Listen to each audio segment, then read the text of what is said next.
Golly, that's good. I cracked myself up. I still haven't found my first Blanton's.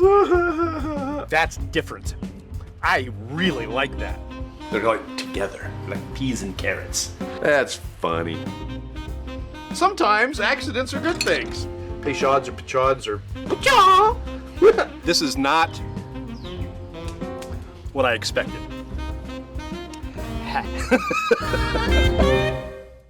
Yeah, here we are. How are you doing? It's Thursday night and it's time for a Bourbcast. And the last two have been a little bit shorter. This one might end up being a little bit longer because there's just so much to go through with this particular bottle. This is Blue Note.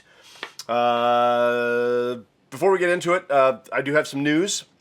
Personally, kind of think it's a big deal. We know, I'm just going to read it here. We know that the whiskey business pretty much exploded as a result of COVID. It was picking up prior to that, I know that, like 2018, 2019. But during COVID, there was nothing else to do, and states that did lockdowns let their liquor stores be open, and what else was there to do but drink and collect and get started on a frenzy that lasted throughout all of COVID. So you can attribute the pandemic to COVID boosting the bourbon industry. Well, it became harder to find bottles at a fever pitch. Resulted in the ambitious and massive expansion of distilleries and rickhouses, exploration of the single malt products, new blending and barrel techniques, and of course new finishing as well. Rum cask finishing and sherry cask finishing. And I'm going to sneeze. Excuse me. Hey Donna, how are you? Locketh, that's a name that that's a blast from the past. Locketh, that's a name I haven't heard. Goodness gracious, that's been you're getting into the past for me on that one. So it's such an unusual name, but I have a history with the Lockeths. Maybe not your family, but I have a history with Lockeths. Anyway, so they were doing all this stuff, the finishing and all these different things, just to meet the demand, and it wasn't just demand for expensive stuff and hard to find stuff, but for different stuff. You know, you'd want to get the latest and the greatest, and you'd want to be the first to try it. And you find out that Buffalo Trace has this new thing with Chris Singleton, and it's called Traveler. And oh my gosh, I have to get it. So even the stuff that wasn't that great, you know, I'd get a big fever pitch and a frenzy about it, and then it would come out, and they would either love it or hate it. They'd trash it. In Buffalo Trace, they found out it wasn't even their distillate, so it's just a thing that they tried along with a celebrity sponsor.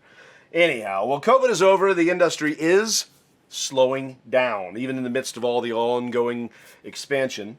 Yesterday, MGP announced they are scaling back their whiskey production and focusing more on their own Luxco and Ross Squibb branded products instead. Now, that's the home of Lux Row and Limestone Branch. That'll be Penelope and Rossville Union, Remus, other names that you know. Will you notice a difference in the store? Probably not right away, because they're scaling back production, which means that sales are down. Not as many people are flooding to the liquor stores to get the latest bottle, and the fever pitch has kind of dropped down a little bit. So we'll see. We'll see if you see that in the store. You could kind of look at this probably as a normalization, like a correction in where we were during the pandemic when everything was crazy and we were spending tons of money, and where it probably ought to be, even in the face of all the expansion. I know that the amount of money that I spend now pales in comparison to what I spent in 2020 and 2021. It's a fraction. A mere fraction of what I spent then. So, okay, Blue Note. Blue Note got a start in 2018, comes from the state of Mississippi, and BR Distilling right there in Memphis. BR stands for Blue River, just east of the Mississippi River. It's rumored that they don't actually distill their own spirits. It could be coming from Cascade Hollow, which is Dickel, or more likely it's coming from Green River Distilling. Juke Joint, this one is, let's get it poured. Juke Joint is the Blue Note's flagship straight bourbon whiskey, 93 proof, minimum of 3 years. They say online, I checked them out, it's a 3 to 4 year aging on that. I'll just leave the cork off. I tend to do that. Let's see. Its mash bill is 70% corn, 21% rye, 9% malted barley. So this is a high rye. This would be a high rye. Anything over 18%, I call a high rye. It's not stupid. You're right in that lower echelon of high rye, but 21's a high rye. It's unfiltered, which you know I'm going to love. Now, Blue Note. What is Blue Note? Blue Note is a jazz term, or a blues term for that matter.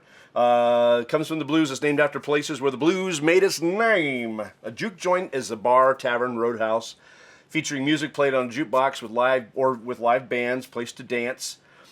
Let's see. Juke joints were born in the 1920s, it says, on the streets of Memphis, but that's not true.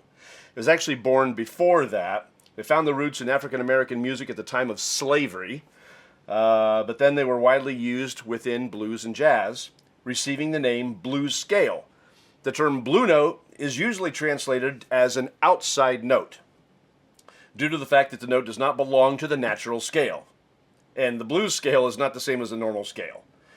It's a minor, so the blue note is a minor interval where a major would be expected, and they have since found their way into almost every form of music. You feel a blue note almost as much as you hear one.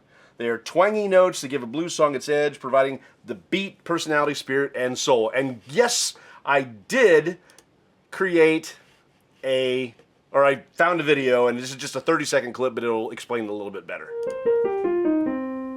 The minor pentatonic, it sounds really smooth. So when we add in the blue note,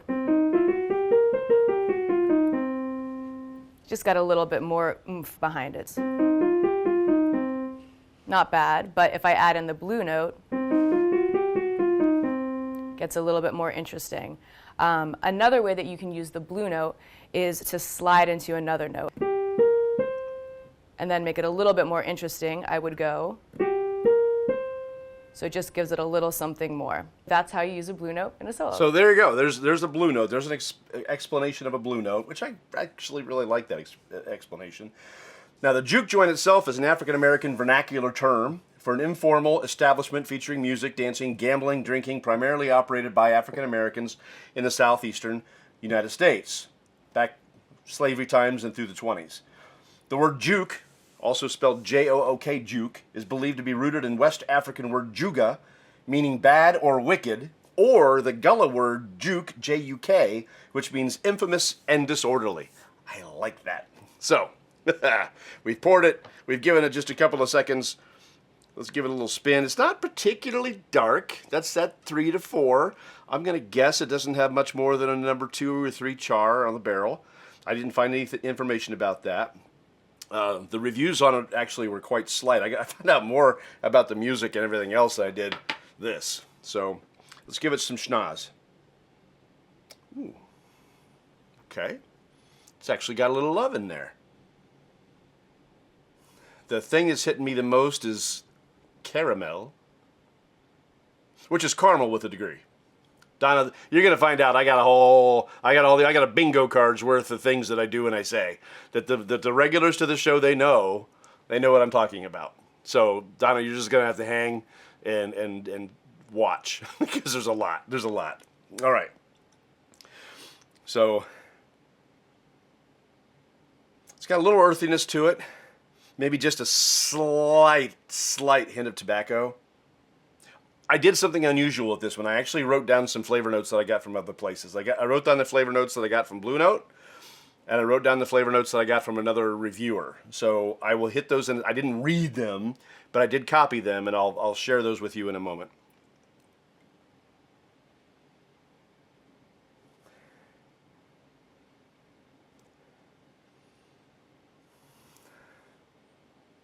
The nose doesn't stay strong.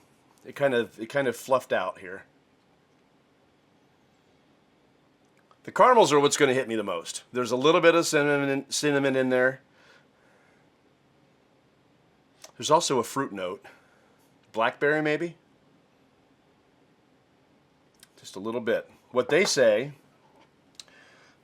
sweet corn, allspice, and oak. And oak is always that stupid note that I never remember to pull out, because you'd think it would be on everything, right? And yeah, there's an oak note here. It's a sweeter oak note. It's not a dark, heavy duty, got splinters in my nose oak note, but it's there. Okay.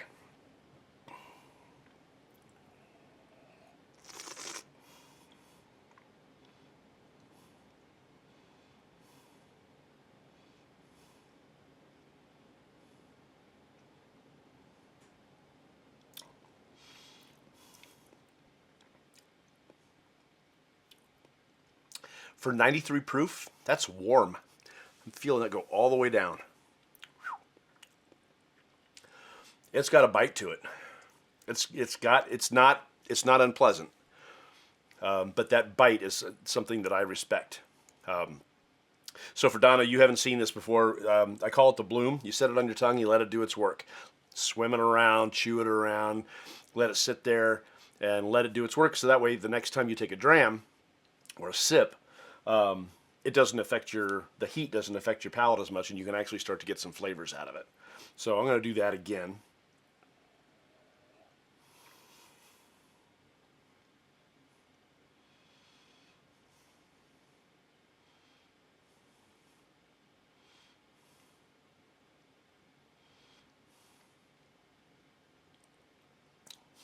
Okay, let's start with mouthfeel. It's unfiltered. You know I like it when it's unfiltered. And I do like this. The mouthfeel on this is very nice. It did tame itself quite nicely after that first sip that felt a little bit hot. After that, the heat was much more manageable. I still have a little bit right on the end of my tongue, just above the end of my tongue, which is pleasant. I don't mind that at all. It's got a nice viscosity to it. How do I want to describe it? I'm going to describe this one. It's normally not a very nice term, and it doesn't mean anything bad. It's just it's got that oily feel to it. It's not silky. It's not creamy. It could be creamy. Could be creamy. Larry's watching. Larry, how are you? We're doing the Blue Note. You missed all the stuff about the Blue Note. You missed all the stuff about Memphis. And you missed my picture. I got to show the picture again because that's. I took this picture right before we went live. That's why I was just a couple of minutes late. But yeah, kind of mirrors that Juke Joint type of feel, that jazz, that blues. Yeah. Okay. All right. So anyway,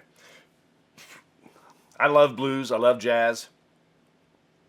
So I was really excited to try this one, and I'm happy to say that there's something that kind of separates Tennessee whiskey from everything else. And this is a Kentucky whiskey.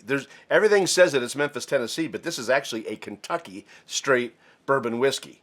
And if it's Dickel juice, pardon my crudity, if it comes from Dickel, then that's Tennessee.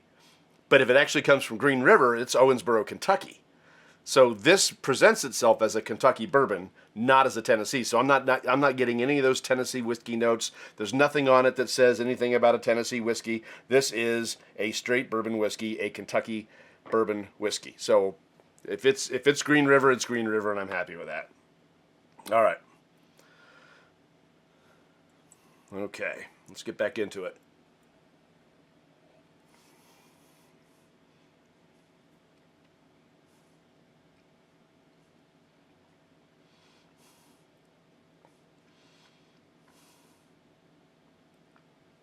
Okay, this is one, I think the proof point is really nice on it.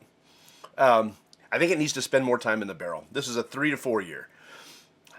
If they made this a 6 year, I think it would have a little more flavor. It just doesn't seem to be doing much. It's not complex in any way, shape, or form.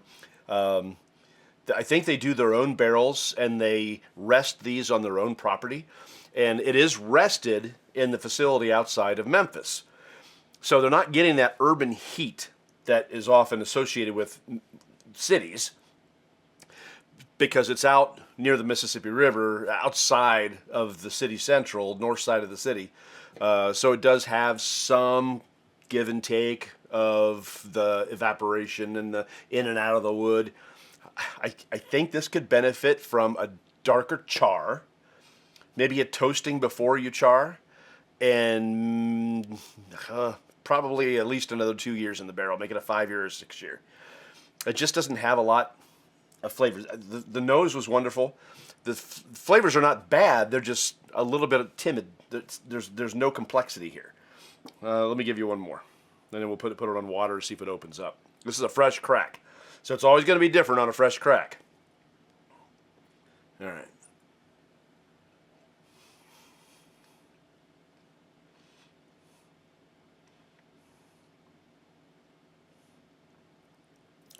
I mean, it's got flavor. It's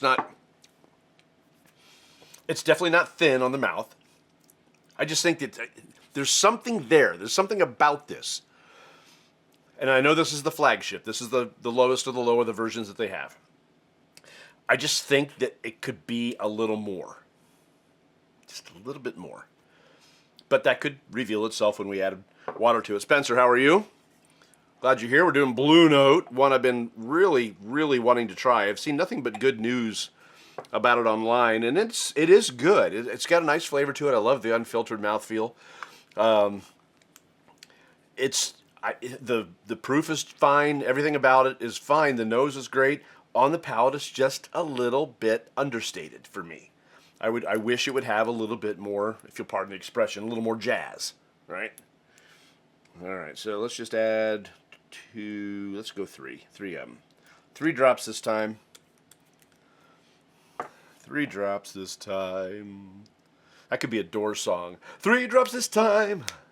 I'm drinking this. If you don't know the Doors, you don't know the joke.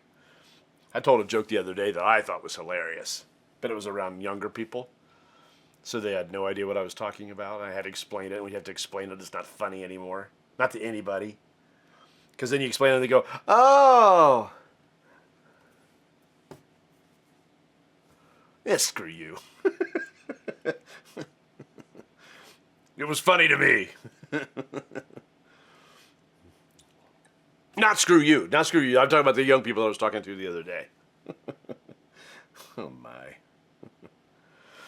All right. A little water. See what it does. Come on, do something. Do something for me here. I've been waiting too long for a taste of you. I want more. Let's get some juking up here. Here we go. I don't know where that came from. Let's just not do that anymore.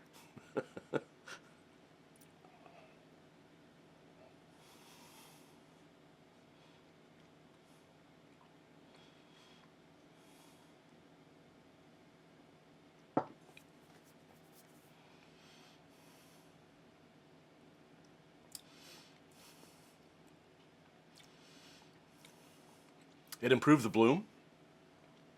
The bloom is that burn that moves across your tongue. It improved that. It improved the mouthfeel. Now it's even more buttery. It didn't bring up the flavor notes. It didn't give it anything. So on the flavor notes, Blue Note, Blue River Distillery, the body they say is viscous, and I kind of covered that. The taste they say is vanilla, allspice, apricot, and pear. Okay. I said raspberry, but I could go with another fruit. Completely different profiles, but okay. We'll see about that.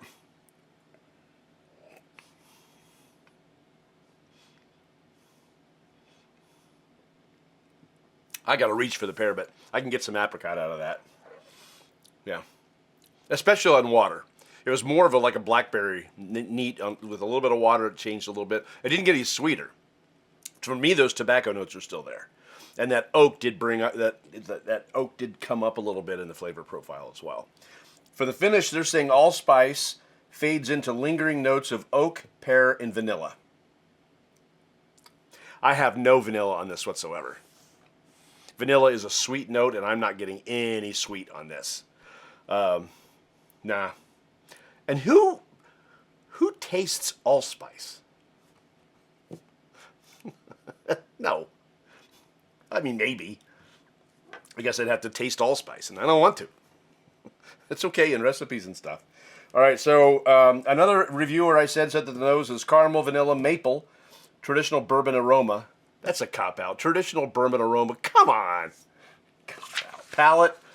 They say warm cinnamon, vanilla, nutmeg, thick, oily mouthfeel. I got that one right. Finish, spice. I'll give you that, which is another cop-out. Rich vanilla. No. Oak. Yes. Orange. And slightly dry, yes. Orange? Is it pear, or is it raspberry, or blackberry, or is it orange? It's a fruit, but it's not a sweet fruit.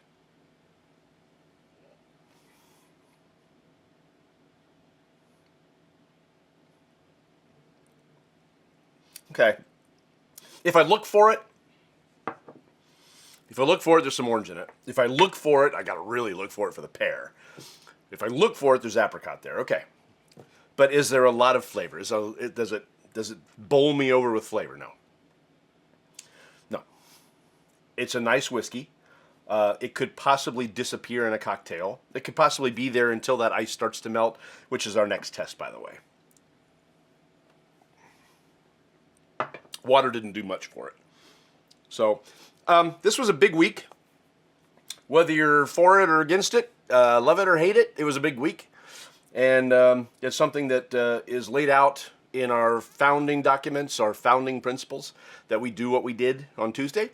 I'm not going to go into it because that's not what the show is about, but I did think that my Constitution glass would be a good pick. So that's, you may not be able to see it unless it's got We the People on there and a lot of the Constitution on there. So, excuse me. So, we're going to use that one. Trisha's watching. Hey, how are you? I'm glad you are here. Blue Note. I am in some ways whelmed and in other ways underwhelmed. There are just some bottles that because of my interest in them, I wish they did more. I wish they impressed me. Some of you may know I'm a screenwriter. Not so much anymore, but eventually I'll get back to it. But anyhow, I'm an award-winning screenwriter, and there's an Irish whiskey called Writer's Tears that I'd heard nothing but good about. So I thought, all right, we're going to get into this. Writer's Tears, yay. No. There are so much better Irish whiskeys out there. Writer's Tears is not that good. Very disappointing pour.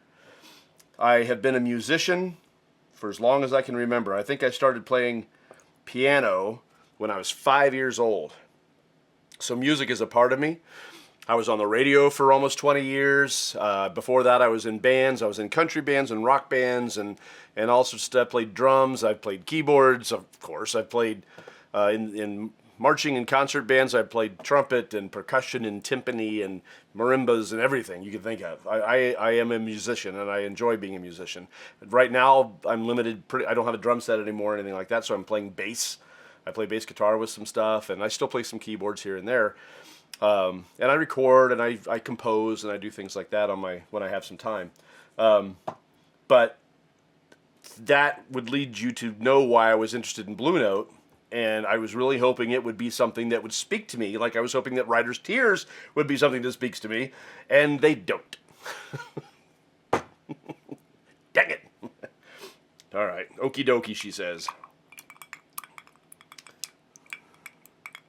All right.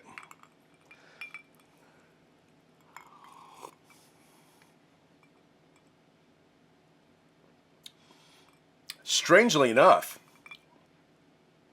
it shows some flavor on ice. It's not even all that cold yet. Finger stir.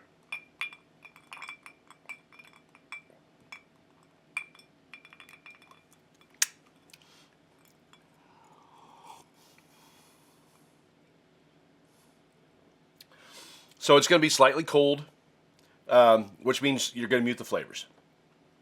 It's going to start to slightly dilute, which means you're going to mute the flavors. Strangely enough, I'm getting more out of it now. I should have added more water to it before.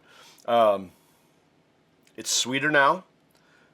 Some of the vanilla is coming out. That caramel's still there.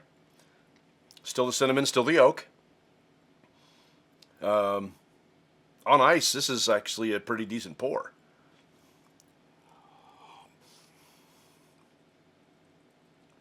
All the bite is gone, but the flavor is there.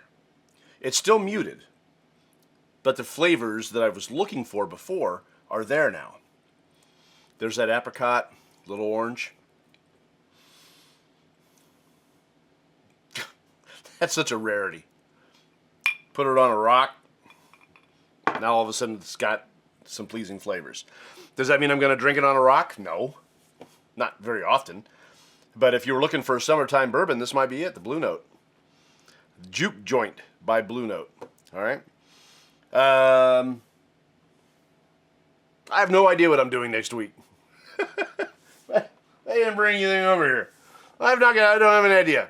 What we're talking about doing, and this will be fun, and I don't see anything that I can just like suddenly reach and grab and make it a big deal, because everything in there I've tried. There's a box right here with booze, and I got booze everywhere. I don't know what it's going to be next week. But we're talking about doing Santa's samples in December. Problem is there's only 4 weeks, so I've got to figure out how I want to do this.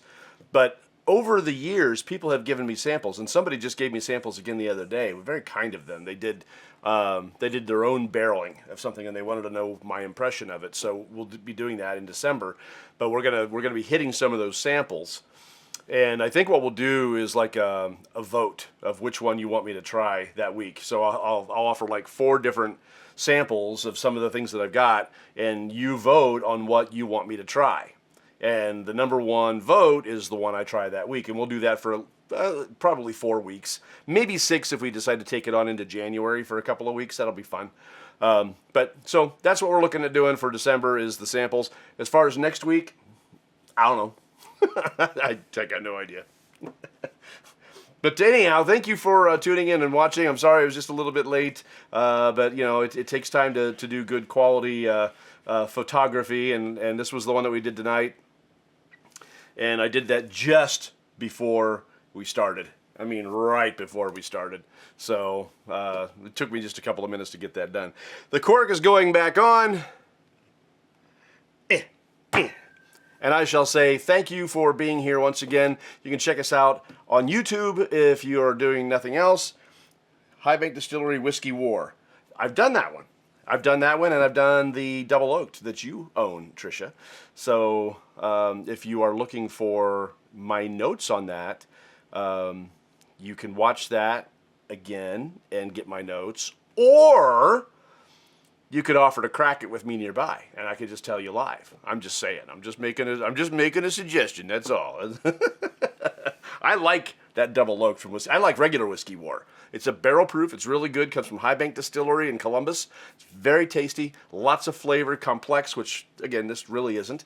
But that double oak is just beautiful. Just a beautiful pour. So we will see you next. I got another one. Could do that. I'm not going to pick on that. I'm not going to pick on that at all. Because you're offering, and I'm going to graciously say thank you. Looking forward to it.